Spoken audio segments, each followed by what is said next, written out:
얼마 전 노르웨이에서 성능 시험 평가를 가졌던 K2NO가 유럽 내에서 큰 파장을 일으키고 있습니다. K2NO가 보인 뛰어난 성능은 전차 강국 러시아마저 긴장하게 만들었는데요.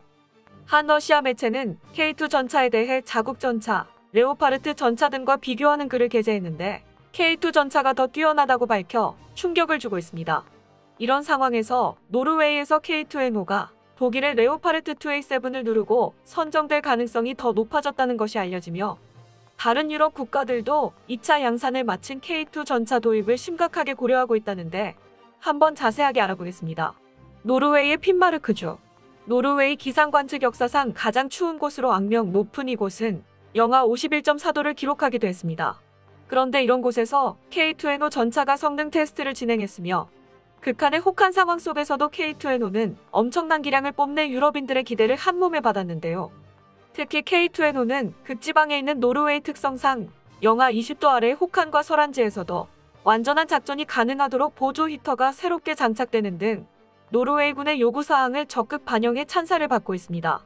K2NO는 혹한 상황에서 일어날 기능 고장을 보조 히터를 통해 일정한 온도를 유지함으로써 미연에 방지할 수 있는데요. 이는 한국 강원도 산골의 극심한 추위에서 한국 전차들이 운용되면서 얻은 데이터를 반영한 것으로 보입니다. 일각에서는 한국에서 쓰이는 무기는 세계 어디에서나 운용될 수 있다는 이야기가 있을 정도입니다.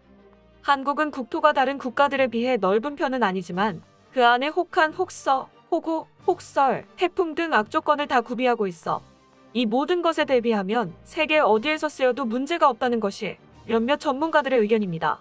약 6개월간 진행되는 이번 노르웨이 동계 성능 시험은 현재 주행 시험을 마친 상태에서 앞으로 화력 테스트 등이 남아있는데요.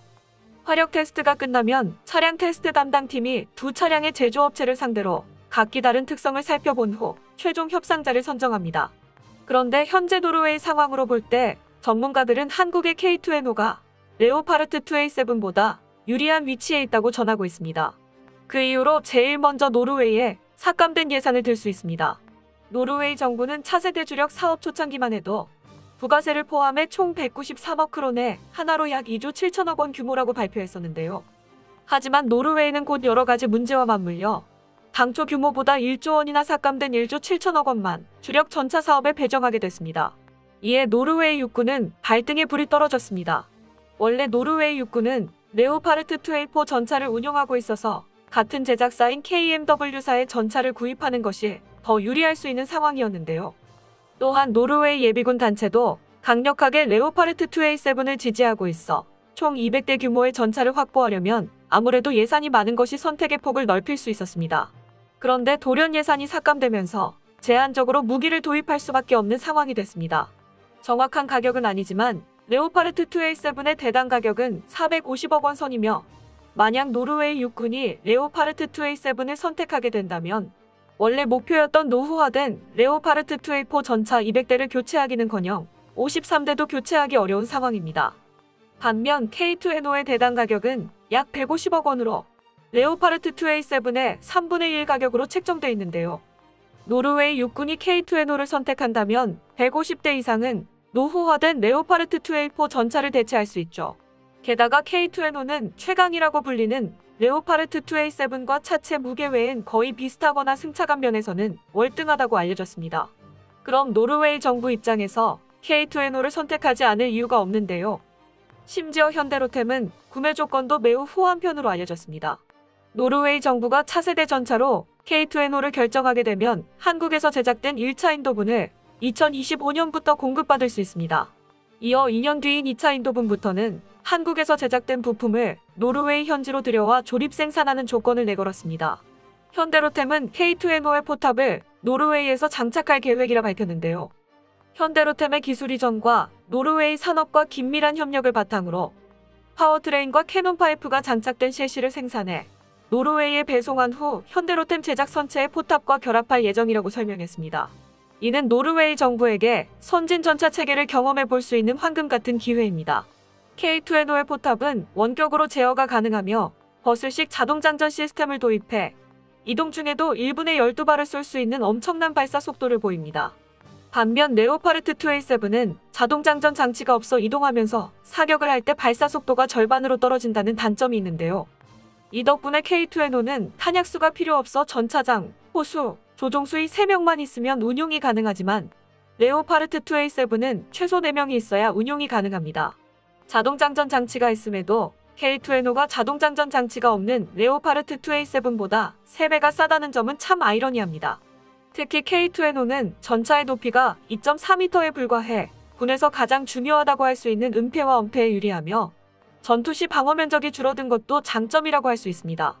여기 미래 전장에서 핵심 요소라고도 할 수 있는 전술지휘 통제 체계 능력도 뛰어나 적군과 아군이 뒤섞여 난전이 벌어지고 있을 때 정확한 명령과 전장 상황 파악 등 효과적인 전술을 펼칠 수 있을 것이라 평가됩니다. 전차, 자동차 등을 전문성 있게 보도하는 헝가리 매체 아라피아라트가 선정한 자료에 따르면 가장 파괴력이 강한 전차 1위에 이스라엘 육군의 주력 전차 MK4가 선정됐으며 2위에는 K2 흑표 전차가 이름을 올렸는데요. 이는 레오파르트 2A7보다 K2NO의 화력이 더 막강하다는 증거가 돼 유럽 국가들이 주목하게 만들었습니다. 특히 러시아 매체가 K2NO에 집중 조명하며 화제가 되고 있는데요. 러시아의 라이프는 얼마 전 현재 노르웨이 현지에서 동계 테스트를 받고 있는 K2NO 전차에 대한 기사를 게재했습니다. 기사는 비교적 K2의 우호적인 내용으로 채워져 있으며 일부는 러시아의 최신 전차인 T-14 아르마타와 비교하고 있기도 합니다. 매체는 한국산 K2NO가 현재 노르웨이에서 동계 테스트 중인데 노르웨이 군이 이 전차의 성능에 만족한다면 독일의 레오파르트 2A7을 대신할 수 있게 될 것이라고 말하며 자동화된 사격 장치와 유기압식 서스펜션 등이 특징이라고 설명했는데요. 그러면서 K2NO의 장점인 유기압식 서스펜션은 자세 제어에 따라 다양한 지형 조건에서도 사격을 가능케 해주는 한편 사격 시 반동 제어 측면에서도 우수한 것으로 보이나 구조가 복잡하여 전장에서 문제 시 정비가 어려울 수 있다고 말했습니다. 그래도 K2NO 120mm 55 구경장 전차포에서는 전차의 가장 약한 장갑 부분인 상부를 공격할 수 있는 KSTAM 스마트탄을 발사할 수 있는데 현재 전 세계에 이와 유사한 것을 운용할 수 있는 것은 러시아의 아르마타 시스템이 유일하다라며 공격 능력에 대해서는 K2NO와 아르마타가 동급이라고 설명하고 있습니다. 매체는 K2NO의 또 다른 특징에 대해서 능동방어 시스템 꼽았는데요.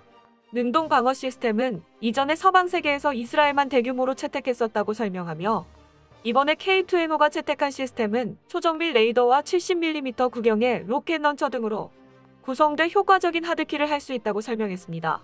매체는 K2NO를 서방 측 최신 전차로 소개하며 러시아의 최신 전차인 T-14 아르마타보다 빠른 시기에 양산을 개시했다고 전했는데 문제는 너무 비싸다고 지적해 논란이 되고 있습니다. 매체는 K2 전차가 대당 1200만 달러라는 매우 비싼 가격임에 비해 아르마타의 경우 600만 달러에 지나지 않아 전 세계 판매 경쟁에서 아르마타가 유리할 수 있다고 말하며 가격 면에서만큼은 자국 전차가 우위에 있다고 말하고 있는데요. 따라서 최신의 K2 흑표 전차와 세계 시장에서 경쟁할 수 있는 제품은 당분간 레오파르트 2A6 및 2A7과 기술적으로 가장 진보된 전차 중 하나인 프랑스의 르클레르 그리고 러시아의 T-90S 전차가 될 것이라고 설명했습니다. 하지만 러시아 매체의 생각과는 다르게 현실에선 러시아의 아르마타에 대한 수출 문의는 없는 반면 K2 흑표 파생형이 여러 국가들에서 구매 검토의 대상이 되고 있습니다. 그러면서도 매체는 K2가 노르웨이 시장에서 성공할 경우 전통적인 전차 생산 방산 기업들은 긴장해야 할 것이라고 경고하고 있습니다. 이는 러시아가 K2NO에 대해 인정하면서도 한편으로 자국과 인접한 국가들이 사용하게 될 수 있어 경계의 의미로 이 같은 보도를 한 것으로 추측됩니다.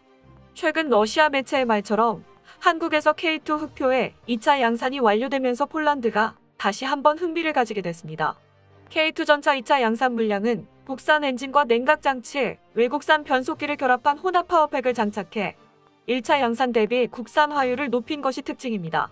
1차 양산 물량은 파워팩 전체가 외국산이었는데요. 이번 2차 양산에서는 기술 진보화에 대비하고 군 요구 사항을 반영하기 위해 성능 개선 요소 발굴이 이뤄지기도 했습니다. 이에 따라 표준화된 전문 송수신 체계인 한국형 표준 메시지 포맷과 자동 추적 기능이 향상된 포수와 전차장 조준경이 3차 양산 첫 전력화부터 적용될 예정인데요. 방사청 관계자는 이번 2차 양산에서는 독일, 미국 등 최신 전차와 견줄 수 있는 여건을 마련했으며 이를 기반으로 노르웨이에 이어 폴란드를 포함한 유럽까지 수출 기회가 확대될 것으로 보인다고 전망했습니다. K2 전차는 3차 양산까지 계획됐으며 올해 후반기 첫 전력화를 시작으로 2023년 완료 예정입니다. 이렇게 지속적인 양산을 통해 규모의 경제를 유지하며 생산 단가를 낮출 수 있고, 이로 인해 시장에서 가격 경쟁력을 확보할 수 있습니다. 계속 발전하는 한국에 박수를 보내며 앞으로 있을 수주전에서 K2 전차가 전부 승리하게 빕니다. 끝까지 시청해주셔서 감사합니다. 도움이 되셨다면 좋아요를, 다른 이야기도 궁금하시면 구독을 눌러주세요.